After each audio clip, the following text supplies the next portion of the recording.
Next time. Rex Arona is from Asia Migrant Center, Migrant Forum in Asia. Rex is an activist and former executive director of the Asian Migrant Center, a regional organization based in Hong Kong that operates as an information, learning and knowledge center on Asian migration. He helped organize migrant trade unions and network in Hong Kong and Asia. Rex has also edited and written publications and articles on Asia labor migration and is currently a member of the Board of Trustees of the Migrant Forum in Asia. Welcome. Hello, welcome and thank you. I think I lost my voice from all the chanting. What more can I say? My distinguished colleagues have pretty much covered. If you are criticizing migration or the mobility issue, I think it has been eloquently put forward that it's both at the personal level and at the systemic level. And I'd like to specifically reinforce what Raul is saying, that if there's a new division of labor, when labor before New World Order, before used third world countries as production bases for the industrialized countries, now it has gone further into using different layers of labor in order to serve the needs of capital. Having said that, I think in Asia, we are talking about between 30 to 50 million migrant laborers. I'm not counting even expatriates or traffic people or internal migrants. If you talk about internal migrants, in China alone you have more than 150 million between the interior of China and then the southern areas. So, but focusing on international labor migration, that's about the volume in Asia, most of it in the Middle East. Inter-Asian migration has become more dominant rather than going to other parts of the world as was the case in the 1960s or 70s. So if you are critiquing the issue, in Asia we used to focus a lot on the victimization angle of it. That's why in the 80s, a lot of our advocacies were about victims of migration. If we oversimplify the critique at that level, I think we are misleading ourselves, and also we will not be able to confront the reasons why this happened. There's widespread abuse. As we usually say, if you look at the hierarchy of labor, as Walden was saying, migrants are not necessarily the worst treated, but they definitely are one of the indicators by how much vulnerable workers are. So whereas the labor movements are struggling very hard to earn protections for workers, most of these do not include or cover migrants, especially in the host countries. And that's why if you want to look at the weaknesses of the protection system, then one of the sectors we can easily look at is migrants and see how labor is being used to undermine other labor. So the point I'm making is all of these abuses is therefore not accidental, it's not dominantly personal, it's primarily systemic. Why they are vulnerable is because there is a need for capital to make policies that will unitize migrants. Meaning to say, you could not be with your family, you could not be with your rights because you're just an instrument of production. And for as long as that is the logic of that, they will always, as our colleagues say, put migrants to where it's needed by capital, to where it is most exploited and vulnerable. And therefore, the logical conclusion is, if you want to confront it, as Raul is saying, this is two sides of the coin. It has to immerse itself, our critique and advocacy on migration, on the systemic critique and challenge to change the neoliberal system. I always keep on reminding myself that we should not exaggerate that migration now is more intense than in the past. It's not necessarily so. Like the 16th century or 7th century, we might be in absolute numbers more than before, but then the world population also increases. So as a percentage of global population, we roughly maintain about the same percentage, about 5 to 6% of global population being outside of our own countries. But in absolute numbers, of course, it grows. And also remind ourselves that migrants are not necessarily the poorest of the populations. Even countries that are much poorer, normally they have less export of migrants. So they say it's a U-curve system where if you are very poor as a country, below a certain GDP per capita, many of the people are going to go out anyway. They don't have the resources or mechanisms. But as you gain more economic development, then more of the people go out. And then if you succeed in developing like what Korea or Singapore or other countries did, then or Malaysia, then the migrants will taper off later on. But many of us are stuck in that peak period where we export much, like Indonesia, Philippines, Bangladesh, etc., because global capital production want us to remain in that kind of situation where they can exploit capital. So my final point, therefore, is if you are challenging and want to reverse that, migrants alone or the migrants movement could not solve it, because it has to be the movement of the different sectors. That's why in this World Social Forum we endeavored to bring together the peasant movement, the social justice movements, the trade union movements, together with the migrants, because we have to seek the solution together. The danger also of making migrants build a model ourselves only is we might then distort the social justice picture in such a way that in defending our rights, then we might have then to undermine the rights of others, because there are a lot of tensions between us and also the local labor, especially when capital comes into play.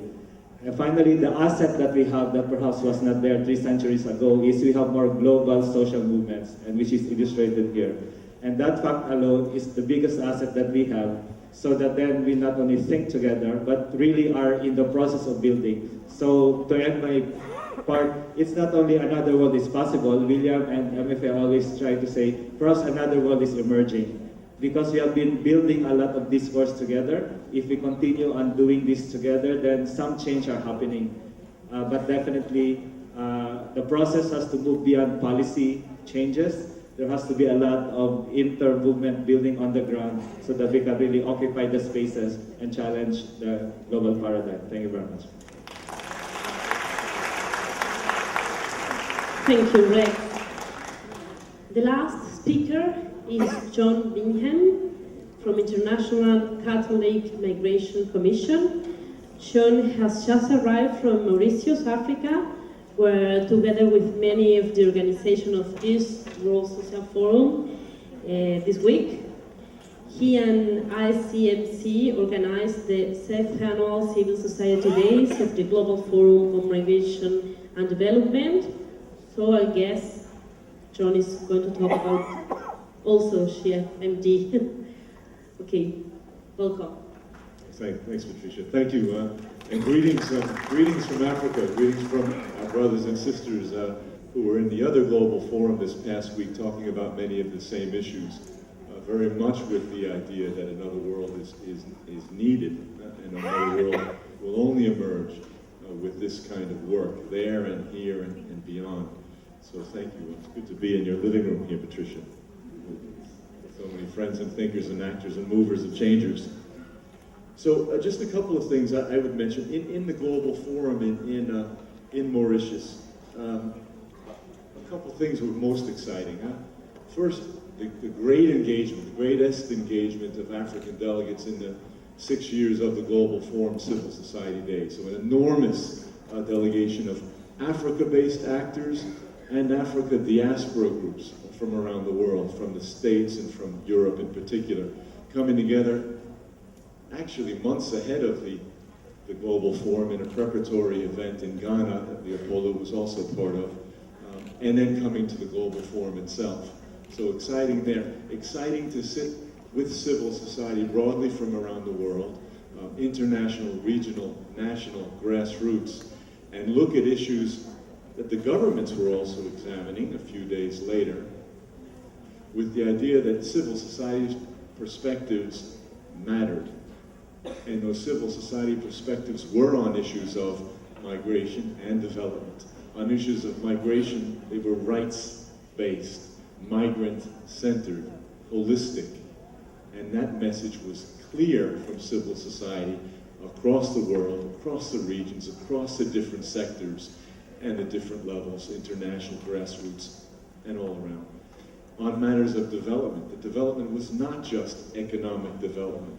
Migrants and their families and any human being is not just a tool of industry or commerce. Development has to be full human development, So not the opposite of economic, but proper economic development in the context of social, cultural, and individual development. A message civil society is crystal clear on. Solid convergence on these matters, unified voice towards government. So perspectives like that, very important in this global forum and that global forum, in everything we do. And picking up on something that Rex said, and Rex is always, I think, so far ahead of at least where I am. You know, this world of globalization, it's got a lot of problems to it, that's for sure. And we need to talk about those and continue to work on them. But one aspect of globalization that is ours here in this room, in this forum, the other forum, like the one last week, and going on. We have to globalize this movement of human rights and human development. We have to come together like this, and we have to stay together on these unified messages. Because the greatest obstacle, the greatest problem, the greatest enemy that I see in these processes is when we're divided, sometimes against ourselves. So if I could speak just a moment, not so much to the issues of social justice per se, or development and poverty per se, or environment, even there, all, of course, at the heart of our discussions this week. But the movement, the resistance and the organizing and the action, so often, and we know this from wherever we work, we're so, maybe easily, but cheaply divided. First, we're divided as human beings, national-born human beings, national-born men and women and children against the foreigners. And we have to watch that. We have to watch that, I would say, even more than in recent years. The growth in xenophobia in the media, in the law books, the horrific rise of some political movements with historic power is something to watch. And it's, as in so many pieces of terrible history, directed cheaply and sometimes most easily against migrants and their families. We have to really pay attention there in one country after another around the world. We know that. But we also have to watch where we're divided as migrants, one against the other. Migrants with papers against migrants without papers. That's a problem in our own community of action. Low-skilled migrants pitted against higher-skilled migrants. We know that in one system after another, whether it's immigration systems or labor systems. We have to watch racial and ethnic divisions in migrant classes. But here, as actors, and I'll stop here, how do we hold ourselves to a common voice? We'll all have some differences on what issue to focus on exactly, what kind of language use, what kind of political style. We have to stay as one movement, not divided into small differences, and certainly not divided by the outside. But we have to pay attention on the inside, and then work on our inside and outside strategies to change the rest of the world. Thank you, John. Thank you, everybody.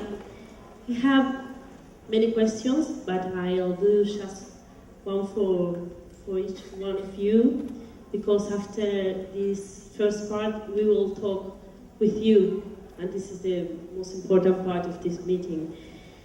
I would like to ask to Leopoldo, if you can tell us anything else about the situation of origin, transit, and destination countries in Africa internal migration. In African internal migration, you talk just one or two things about that. It could be very interesting, because our idea, the global idea, is that migration from Africa is all to Europe. So I think it would be a good point to talk about. Angela, if we think that the recent president re-election shows an awakening and empowerment of Latino communities, what could this mean for the future of immigrants in USA, and especially for the criminalization situation that we live nowadays? Raul, In the scenario that you described, what do you think should be the role of intellectual, academics, and social movement in the global south? I think we have to separate roles from global south and global north. You can talk about global north also if you want. Rex, I would like to know anything else about strategies and responsible to labor migration. If you can show us, because I know you have many ideas about. And John, thinking about strategies is a terrible question, but do you think it could be any contact point between CFMD and Global Forum on Migration and Development? Who wants to start? It's not necessary to follow the order. If not, you should. Okay? It's okay. Okay, thanks, Patricia. I think the history of internal migration within the African continent goes back a long way. I mean, pre-colonial era. But the one that I'd like us to focus on, or I'd like to share, is really the 70s and the 80s, because it came about through structural adjustment, which is a bitter pill that most of us in the global south recall drinking buckets of as well. And this led to several things. Number one, disinvestment in education, disinvestment in healthcare, and disinvestment in social infrastructure. And we're feeling the impacts of that for many generations. So as a result, again, people go where grass seems a bit greener. And as a result, there's a lot more movement within and between countries. Secondly, there have been periods of conflict situations in particular contexts.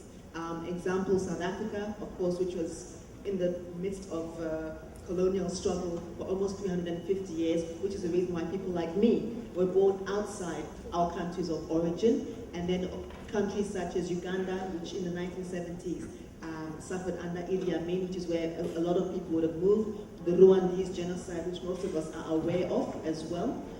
Currently, of course, now, with the North African/Arab Spring, there's been a lot of movement, not only towards Europe, but also further south as well. And then recently in West Africa, Sierra Leone and Liberia, for example. So those are just sort of some of the contours, but also cross-border disputes, for example, between Ethiopia and Eritrea, disputes, political unrest in Zimbabwe. So for now, there are about 2.5 million documented Zimbabweans in South Africa, and possibly 2 million more who are undocumented. So the movement of people within the continent is really, it's geo-historic, but it's also socio-economic, briefly. And also, just one more example, the extent to which countries have been able to benefit from this. A lot of the miners who worked in South Africa were from other countries. For example, Lesotho, Swaziland, Mozambique, Malawi, Zambia, and Zimbabwe, most significantly, our most recent neighbors, our most proximate neighbors. And the extent to which Lesotho and South Africa had a bilateral agreement so that then all of the remittances from the miners, the workers in South Africa to Lesotho went through the Lesotho Reserve Bank, up to 30% of salaries. Obviously, at some point, the miners got very unhappy about that, and that has now been abolished. But it was a huge reserve for the government, both the governments of Lesotho and the governments of South Africa. That's it. Thank you. Angela. Sure. Well, I think that's a very interesting question in terms of whether the fact that Latinos, basically for the first time in the history of the United States, we can claim that the Latino vote actually did make a difference nationally. 10% of the electorate, according to the polls, exit polls, were Latinos, and we actually, 71% of the Latinos voted for President Obama, and 27% all the Latinos gave the vote to Mitt Romney. In fact, some people came out, some Republicans came out and said that Mitt Romney deported himself out of the White House. And because, he was basically saying that his policy of immigration was going to be self-deportation. And that he thought that the Arizona law was actually, he supported that as an example of what the immigration law should be. But the reality is that what gave President Obama the second presidency was that large numbers of also Asians came out and voted.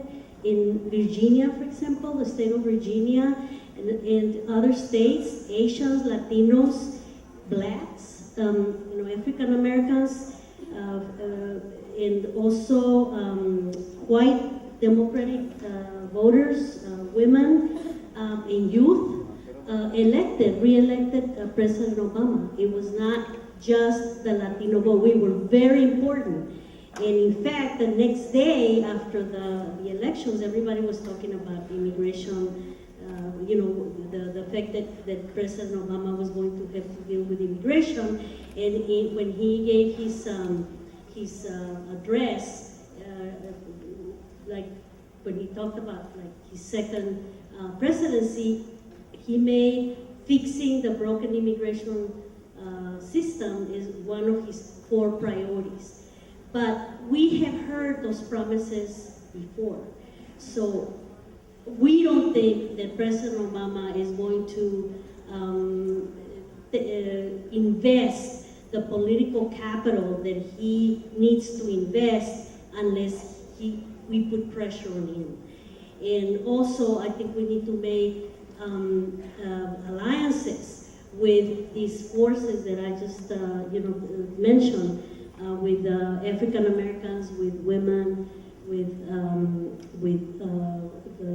the white Democratic voters that basically form now what we call the new American majority, and actually force him to do it, because he's not going to do it by himself.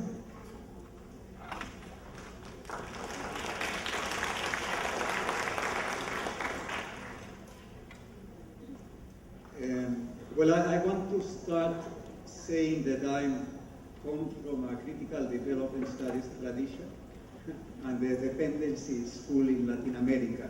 And from this lens, I've been working in migration issues.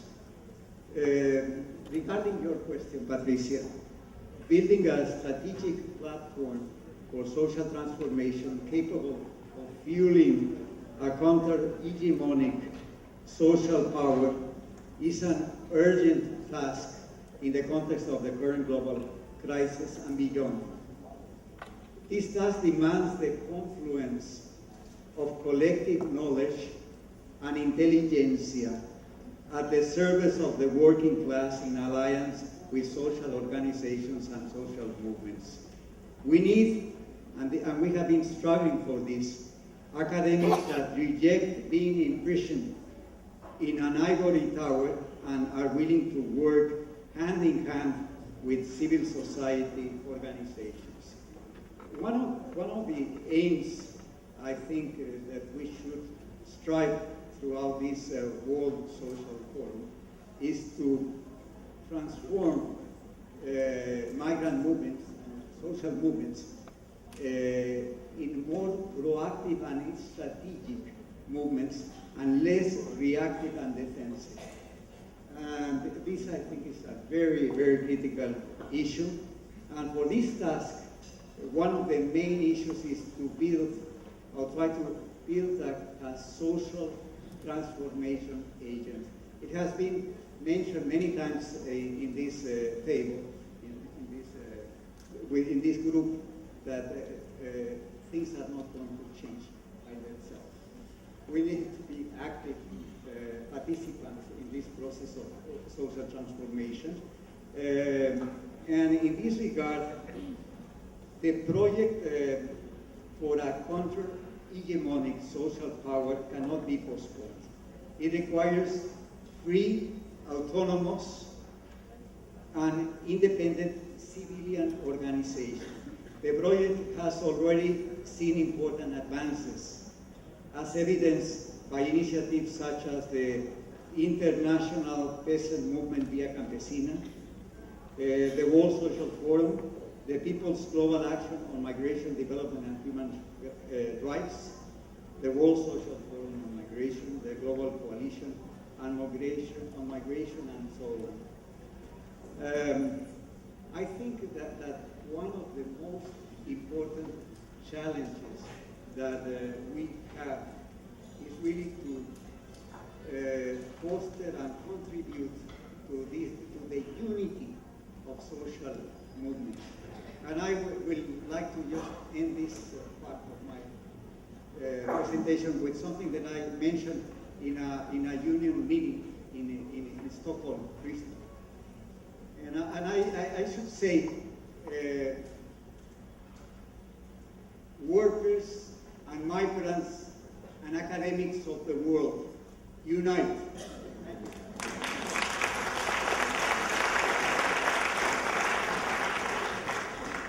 Yeah, I'm glad to speak after the great Raul.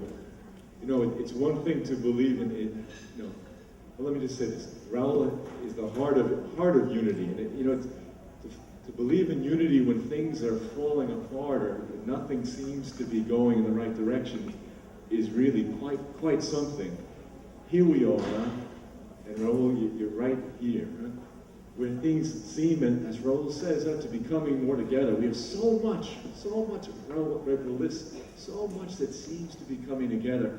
Can we recognize that unity and push it further? So the question was how does the Global Forum on Migration Development last week, and how does our work this week come together? How do any of these movements come together? And it reminds me of something that a Catholic nun said, an African-American nun who joined an order of white nuns before the Civil Rights period in the U.S. She's been nominated to be a saint. But one of the reasons she's nominated to be a saint was because she also believed in unity when things were falling apart, and stayed long enough with it, preached long enough on unity to see some things start to turn in a better direction. And she said the key to the difference, the key to unity, was when people would remember, when we would remember who we are and whose we are. So who we are and whose we are. We as actors from wherever we are and whatever we're working on, remember that in these movements, whether a moment in the movement calls itself the World Social Forum on Migration, the Global Forum on Migration Development, or the Global Coalition on Migration or Migrant Rights, hopefully we're all moving in the same direction. For me, whatever we call these moments, we have to fully occupy all of the spaces, inside and outside. And we have to do that with a sense not only of the issues, and I frankly think our sense of the issues are becoming easier to see unity in, because all the movements overlap at just about every level. We're talking the same message consistently. But can we also come together with different styles and different approaches inside and outside? Who's got the more militant approach? Who's got more patience to sit in meetings? How do we do both pushing the same message? How do we do both strategically with leadership coming together? And then the numbers from everywhere around the world, remembering who we are and whose we are. How do we act on the trust that we can have, more than perhaps other segments of society, civil society, can come together with the trust that we're going in the same direction. The rights are clear, the suffering is clear, the successes are clear, the possibilities are clear, and that new world is possible. But we have to stay together at this. Okay, then, I think we got closing commentary, but